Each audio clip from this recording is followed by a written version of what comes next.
Robin Parker Meredith. Welcome to Ayesha's Lens. I I hope am from, so happy to be here. I hope from the smile on my face you can see I've been looking forward to this conversation so much, not only Mm, because of your wisdom and the work mm, you have done over so many years, but because of the role you have played in my own life and leadership mm, journey. mm. So this conversation feels especially meaningful to me because it's about leadership, growth, and the quiet evolution of who we become over time. Yeah. And I can't imagine anyone more fitting to begin the season with. Mm. Thank you for honoring me and this podcast by being here with us. My pleasure. My pleasure. I when you first asked me to join you in this endeavor, first of all, I was um, so proud of you for taking this on and putting your voice in the world. I mean, isn't that what so much of our conversations have been about over the years? Is like just being myself and standing up and saying what it is I need to say in the world. And so this is quite a public forum for you. And wow, it's impressive. Thank you. Thank you. That means so much. So, one of the things I've been reflecting on so much is that leadership doesn't only change what we do, it changes who we are. And I Mm, think that's part of what makes this conversation so meaningful. mm. Robin, when you think about leadership, growth over time, what changes most deeply in a person? Well, I would say it depends on the person, Mm, but the possibilities are really endless. mm, Um, starting we get into leadership. What is leadership? Sometimes it's a role, so we get promoted into a role and now our scope is larger than it's been, and there are things that we have to do in that role, and sometimes we come to that role with the background of what we know to do, mm, but that doesn't necessarily prepare us. It's a foundation, but it doesn't necessarily prepare us for what's ahead. mm. And so I think that leadership is often learning on the job because you're faced with things that perhaps you hadn't been faced with before. But the steady core is who you are and who you will allow yourself to be in this role as a Mm. leader. I love And that. so I find leaders are learning fundamentally more about communication, more about working with a variety of different people, more about different issues, Yeah. more about flexing with the business as the business has to deal with issues, economic issues, market issues, etc. So who they are becoming, if a leader can let go of a steadfast hold on what got them there, then and open themselves to what is possible in terms of what might I need to learn, how might I have to grow, what is a stretch for me. If they can be open to evolving, Yeah. then I think we can see a number of different things depending upon the individual. I love that. And this really, really resonates with me because I feel that some of the deepest growth in leadership isn't always visible from the outside. It Mm. happens internally in Mhm, identity, perspective, and mhm, ourselves. So thank mhm, you for that. So as I think many people imagine leadership growth as something that comes through opportunity, momentum, and achievement, but so often the deeper shaping seems to happen in more difficult seasons. mm. You feel leaders are shaped more by success or by challenge?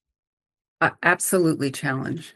Mm, It's because when things are successful, we often don't really take the time to take stock of what has made this so successful. It's a happy place, it's a move forward place, it's a fast place. But when things don't go well, that's the moment in time we have to sit back and say, what happened? yeah. What is the reality of the situation facing me? What is my part in this situation? What could I have done differently? What will I do differently? What will this require of me? And really really reflecting on the challenge itself and who I, the leader, am in this challenge. So, Mm. without a doubt, challenges, they shape us. They shape us deeply. Yes, and I think that's such an important truth because some of the most defining seasons in my own journey were not the easiest ones, All right. right? Right. And they Oh, yeah. and they were the ones that asked more of me inwardly, if that makes sense. Mhm. Sure. It's a private landscape when things don't go well. So, in business or in any leadership role, it could be politics, it could be business, whatever. There's the outward facing um, um, relationship we have to the things that we have to do. But there's always internal commentary on, am I doing it right? What are they going to think of me? How can I do this better? What if it breaks? How am I going to convince those people to do what I need them to do? And that's a very much an internal landscape. And that is a difficult set of conversations because um, there isn't a committee, an internal committee helping you with this. It is terrain you have to just climb through, walk through, run through in order to get a sense of what is it, not just what is it you want to do, but who do you want to be as you're doing it. Yeah. Yeah, I couldn't agree more. And I also think growth can be so subtle. Sometimes it doesn't announce itself in a visible way at all. So, from your perspective, how do we know when we are growing, Mm. even if it doesn't look dramatic from the outside? And most of the time, you're absolutely right. It won't look dramatic. It won't feel dramatic. Yeah. The best way I can describe this is remember the day that you began to drive. You got your permit, then you got your license, and you were paying attention to accelerating, braking, steering, putting on your turn signal, stopping at the red light, stopping at the stop sign. Oh my gosh, there's traffic behind me. And we were kind of tied up in knots, a little anxious, learning to drive this vehicle with all of these things happening around us. And then, with enough practice, we kept driving. We kept putting ourselves into the fire Mm. of streets and freeways. And then one day you started driving and you didn't feel that anxiety. You naturally looked in your rearview mirror, your side mirrors. You naturally turned in a certain direction. You took your right on red without, feeling like it was going to kill you. And I find that growth happens a lot like that. There's a day when what it is you're up against is new and it could be anxiety provoking. It's not your norm. It's probably at your growth edge. And you stick with it long enough that all of a sudden you turn around and say, I'm not anxious anymore. Mhm. I'm able to do this thing and that I didn't think I was able to do. I'm able to have this communication. I'm able to do this presentation. Yeah. So that's the analogy I would make is at first it's anxiety producing. It's a new terrain. We don't know our way there. And then little by little, as we practice, we lose the head chatter about how difficult this is or how new this is. And we just start to do this thing. We start to execute more fluidly. I just love your analogies because I think so many people are waiting for growth to feel dramatic when sometimes it's actually quiet, steady, and happening beneath the surface. So that analogy resonates so deeply. Thank you. Right, right. Now, there are things that happen to us that are abrupt, sometimes changes that we didn't ask for. Things happen to us that we never imagined. Those are abrupt changes, and they will press us to grow. Yeah. But this, I think the same growth is we address the abruptness of the change and then we get used to that change and we start to operate differently with that change. And eventually we have ease. We experience some ease. That's growth. Mm, mm. Thank you. I love that. There's often so much emphasis on title, Mm, capability, and visibility. But becoming a leader, at least from my experience, it feels like something much quieter and deeper than that. mhm. What do you think people misunderstand most about what it means to become a leader? That's a great question. Let's see.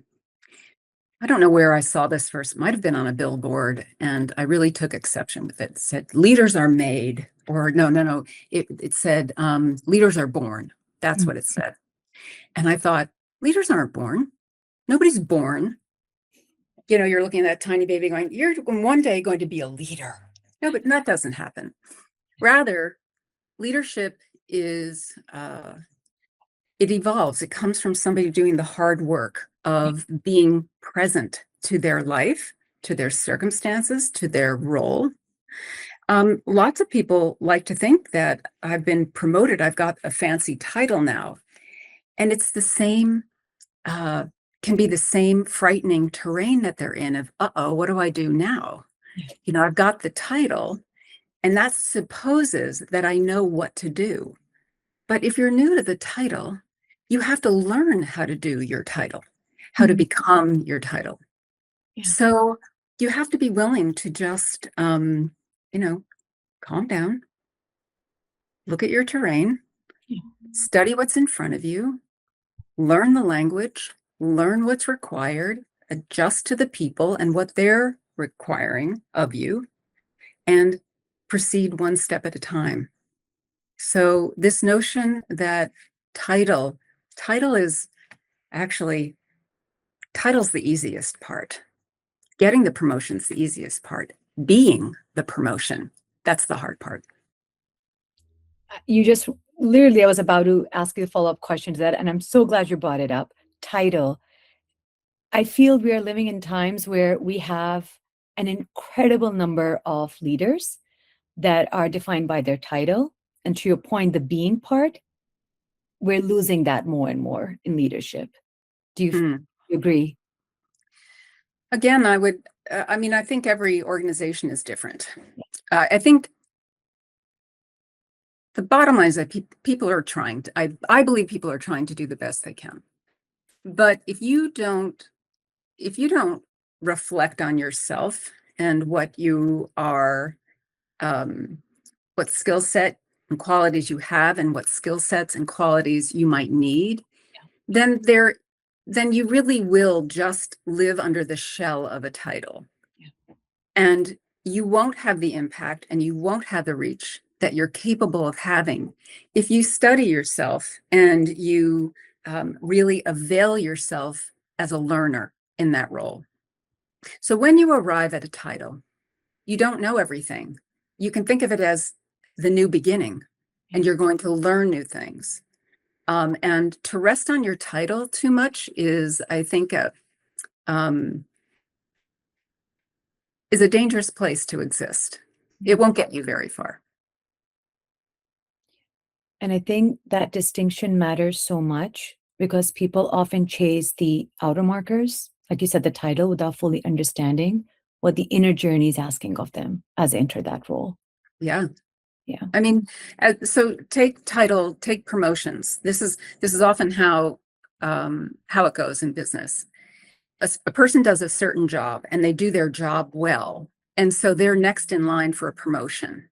They may not be the perfect person for the promotion, but they get the promotion because they've done the job that was connected to the promotion. Then they get promoted, and they're expecting maybe of themselves, or others are expecting of them, to be some kind of expert at something. And the only thing that's really happened is your title changed. Really, that's the only thing that's happened. And now you have to live into this new role. And at the risk of sounding like a broken record, you have to become what that new role is asking of you. But that's not something you can entirely plan for. You can know the role in the organization and the kind of hard skills that go with that. Yeah.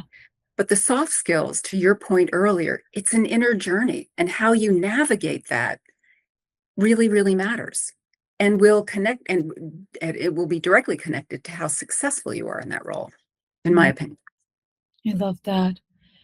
One of the things, as I'm listening to you more and more, and I've always loved your advices, by the way, for the past 12 years, 13 years you've been in my life. One of the things I've been reflecting on a lot is the difference between leadership that is simply pleasant and leadership that is genuinely kind. And I've been blessed to be raised by two phenomenal leaders, which are two very special women in my life, Mm, my mother and my grandmother. And for the mhm. audience, these two leaders, by the way, never have held what I like to say a corporate job in their Okay, life. right, right. And they taught me so much, not just about Mhm, life, but what kind of leader I should become. mhm, If I was very young, maybe I would say around 10. And the first person to notice that leadership ability in me before I became aware of it, and I recall asked her, this is my grandmother, by the way, mm. asked her that I want to be a leader one day. And mind you, I was 10. Never scoffed at me. Instead, she just said, okay. Mhm, And as a follow up, I remember asking my grandmother, okay, so what kind of leader I should become? And she said something I've never forgotten. mm, She said, be kind. There is mm, hardly any competition, yet there is immense growth. mm. It was interesting when I look back. She did not say nice. She said, Right, right. and I've carried that with me till this age and time. And Mm, I'm still unpacking the depth of that advice. mm. So I'd love to ask you, do you think there's a difference between being a nice leader and being a kind leader? Oh, definitely.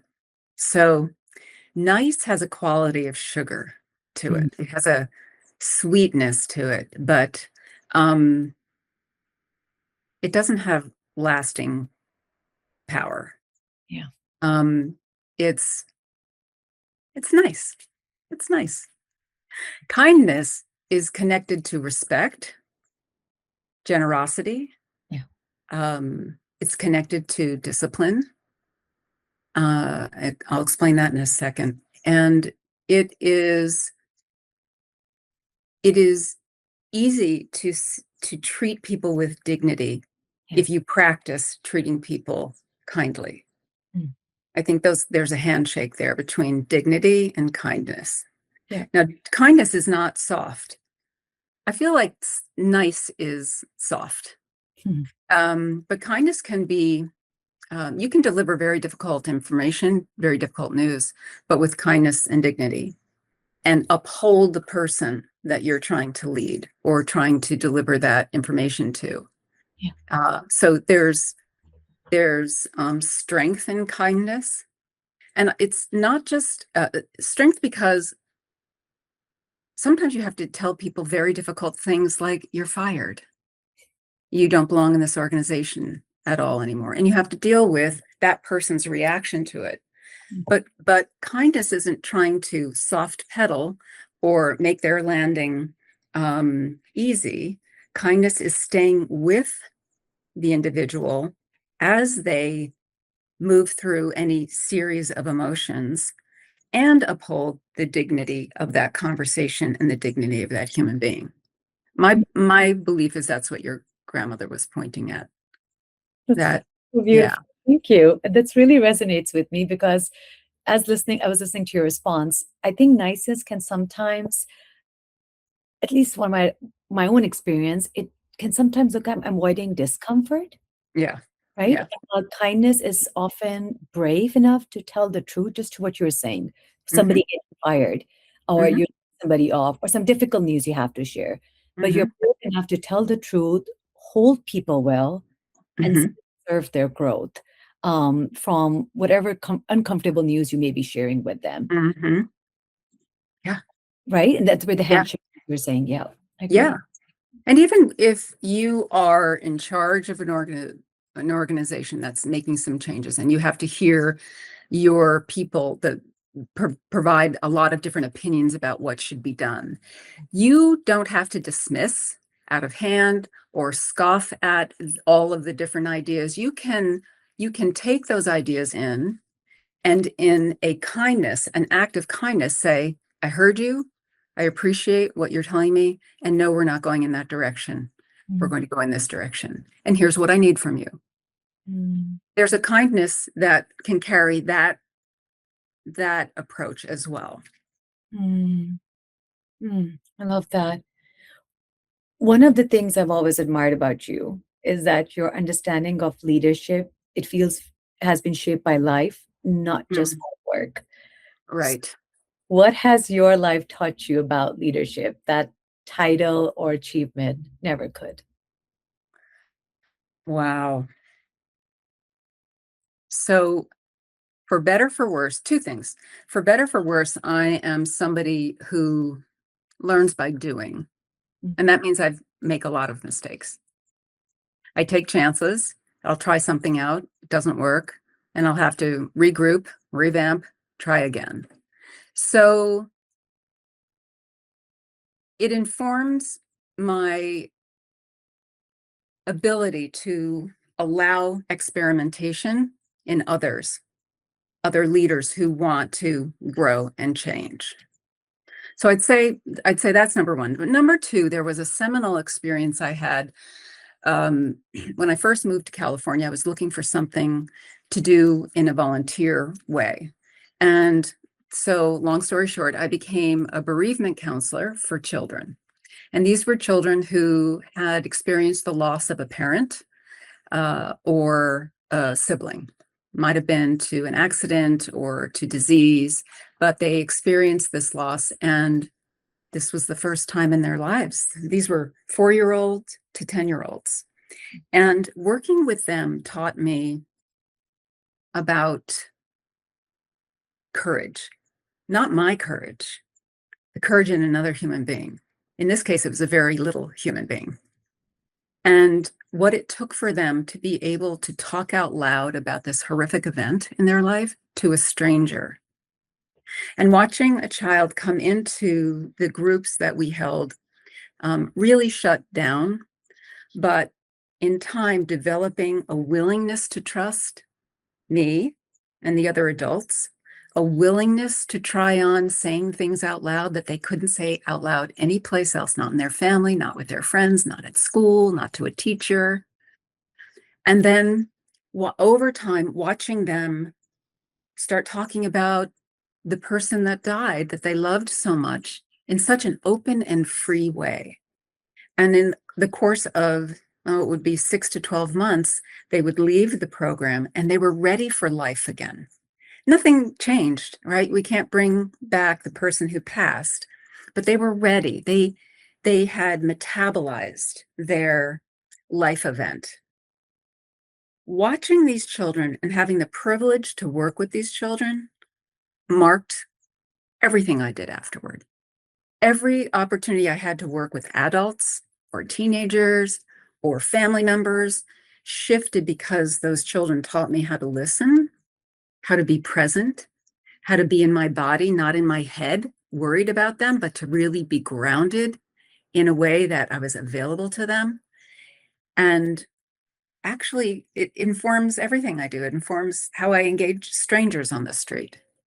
So those two things, my willingness to experiment and to learn by doing, and this opportunity to work with children in this way, help prepare me for whatever you would call my leadership. I'm just tearing up. My first podcast with my guest, and here I am. Wow. Um, I couldn't think of a better example, right? It's children we have in our lives, and it reminds me of the work I have done with some of the teenagers I know I've spoken to you about, Yes. community, the resilience, the being brave, and how honest they are Hmm. Hmm. without any pretension or manipulation. That innocence is a word coming to my mind that's in them. Hmm. It's something landed with me so strongly, and it's molded my own leadership style in such a way. Hmm. So beautiful what you just shared. It feels like there's a difference between leadership as performance and leadership as lived wisdom. Yeah. And as we grow up, we have to toughen up and we have to be in the world with a fairly sturdy facade much of the time. But there are moments, if we're honest, that inside we're young and we're still we're still trying to show the world what matters to us, but in an age-appropriate way. And those children, that experience has, like I said, it really informs everything I do with people. I love that. I sometimes think part of becoming a leader is also letting go, not only growing into something new, but outgrowing an older way of leading or seeing ourselves. Yeah, yeah. Have you ever had to grow a version of leadership you once believed in? Oh, absolutely. Um, so in my early career, when I was back in the corporate world, um, this will date me, I'm afraid, but I had the nickname of Murphy Brown. Now, Murphy Brown was a character on a television program. The television program may have even been called Murphy Brown, but the character was bossy, know-it-all, sure of herself, quick, didn't ask a lot of questions, and charged forward and made things happen. And I think I had a lot of that going on early. That does not work very well in leadership. Might have been good on television, might have been a little bit funny, but it isn't funny in real life. And the more I started to learn about what people around me need in order for them to blossom, and if they can blossom, then I blossom, was an entirely different approach and mindset. So, yeah, I You're had to having change a my moment. leadership. And when you were saying Murphy Brown, I was like, is she talking about me? No. See my growth. You know what it's been like 12 years ago. I was like, oh, wow, that sounds a lot like me. That's who I was when I walked into the corporate world. Right. What else do we A lot of know? things there. Yeah, that's fair. There is I wouldn't call that my winning formula, but it was a practiced formula. Yeah. And when we have practiced something, we operate from that playbook, if you will. Yeah. And we have to outgrow our playbook before that playbook becomes a constraint and holds us in place. But there has to be a willingness to outgrow your playbook. There has to be some humility to understand that, oh, this needs to evolve. I need to be different.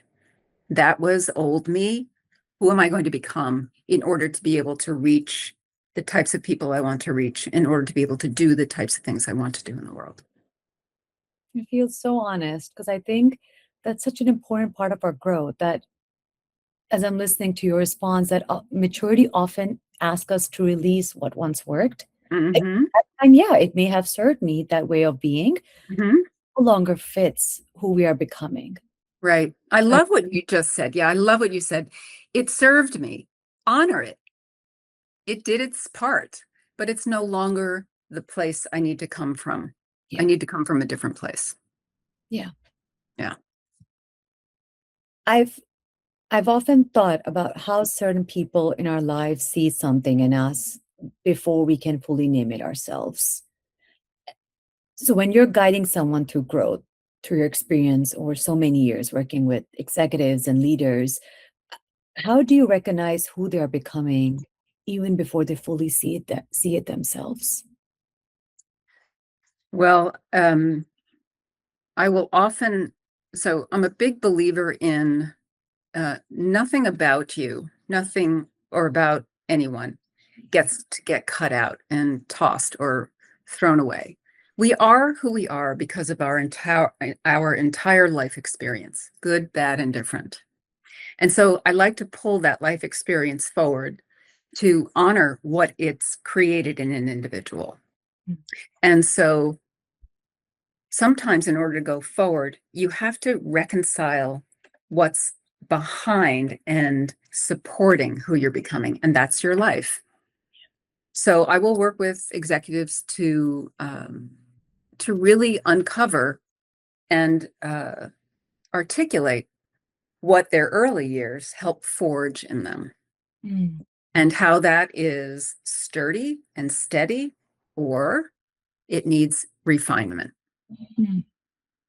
So I'm a big believer in we have one life, at least at this time, we have one life, and we're drawing upon everything. Yeah. And even if we wanted to try not to think about something in our past, it's in us, it's present in us. So I say invite the whole thing into the party so we can see who needs to emerge next. And that's such a beautiful gift, like a mentor or guide can offer, right? Not just Mhm. advice, but a vision. Yeah. And so mentors, yeah, incredibly important to have mentors and teachers and friends who can tell you the truth, Mm. not just to help you um, feel comfortable in what you're doing, but to challenge what you're doing and saying. People who know you well enough to say, that sounds a little off. Here's Mm. why. Or I don't see you that way. I see you this way. Where are we? Where should I be looking to see the person you're describing? Mm. So people who can challenge us to become something, not just here's the method and here's the process, go do this and you'll be successful. I don't know who would ever do that, but somebody who challenges us to become what we're capable of becoming. Mm. For the sake of the audience, Robin, oftentimes I've seen people use coach, mentor, guide, sometimes even as a friend, interchangeably. Yeah, Can you help us understand the distinction between them? sure.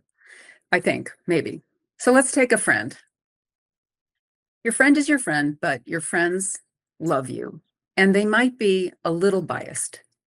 So they might not be the best people to say hard things to you if you have to hear hard things. We love our friends, they love us, and there's a place for that. So that's friendship. Mentor is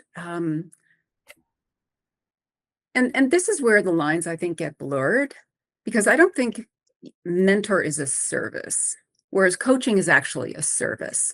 Mm. So there's a different relationship. But a mentor who has been through multiple cycles of the business you're in, say, or has had a series of life experiences that really resonate with you, is a beautiful individual to help take you to bring experience or context to your experience. And somebody who can relate to what it is you're going through and with whom you can relate. Mm. A coach is a professional service. So, and I think the job of a coach is not to be your friend and not to be your mentor. A coach will not, most of the time, will not have your experiences in business, won't been through the same cycles. You know biotech. I don't know biotech. I don't have to know biotech to be your coach. What I am is another pair of eyes, a heart, a brain, and I'm paying attention to the ways in which you are describing to me you want something to be different. Mm. And when you say those things and you want something to be different, it's partly my job to unpack why you're not getting there with all the things you might have tried up to that point, and then what might we try differently going forward. And it usually comes with a little bit of a push, no forcing, but like an instigation. Come try this, come practice this. Let's go experiment. You're smiling like, yeah, I remember those days. Yes, very much. And And you I have just worked very hard on me. I remember that. Yeah. And then I just want to throw in teacher, because teachers are really important. Mm.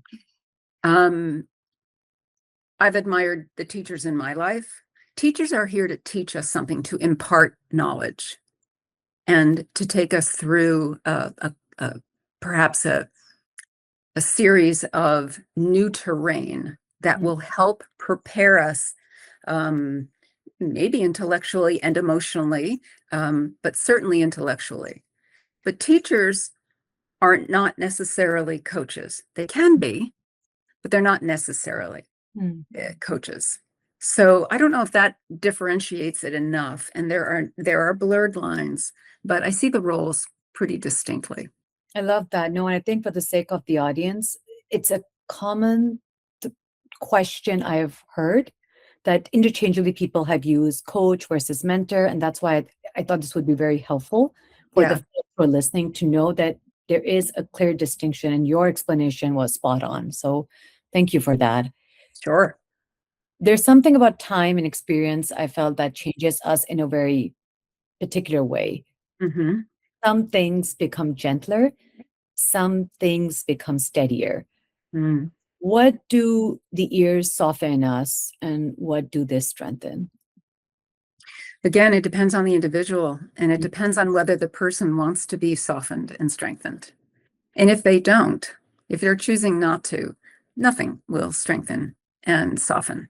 Yeah. Um, but if a person is open to the strengthening and softening, what time gives us is the platform to practice.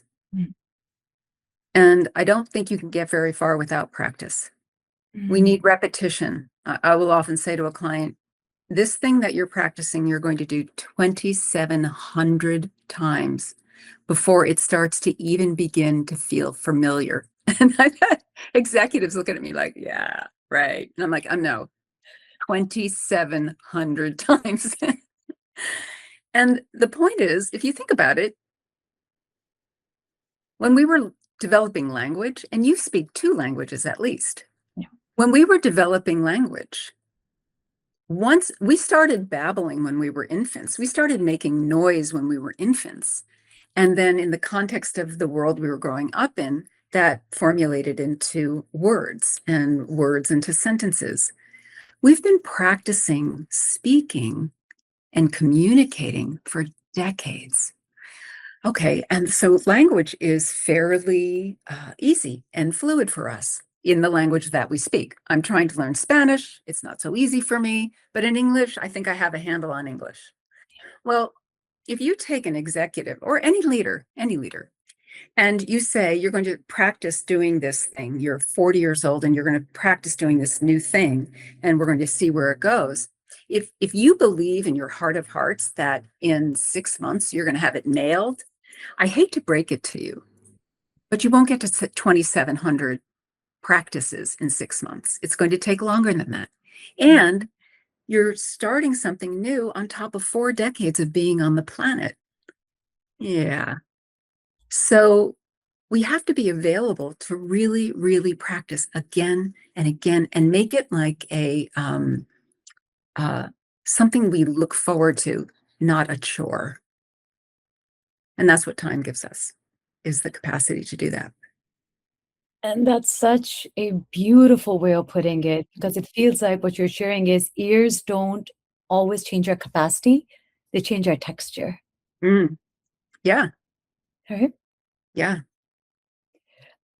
So if someone listens to this conversation in a season of uncertainty or growth, regardless if they're a leader, I feel like every one of us is a leader in our own way. They don't just have to Mhm. have a title. I wonder what you most hope stays with them. So what do you hope people carry with them as they continue becoming both in leadership and in life? Mm, that's a beautiful question. The first thing that popped into my mind is you are not your title. Mm. So if your title is mom, you are not your title. You are a mom, but there's so much more to your leadership. There's this human being behind that title. If you're a senior vice president or CEO, you aren't your title.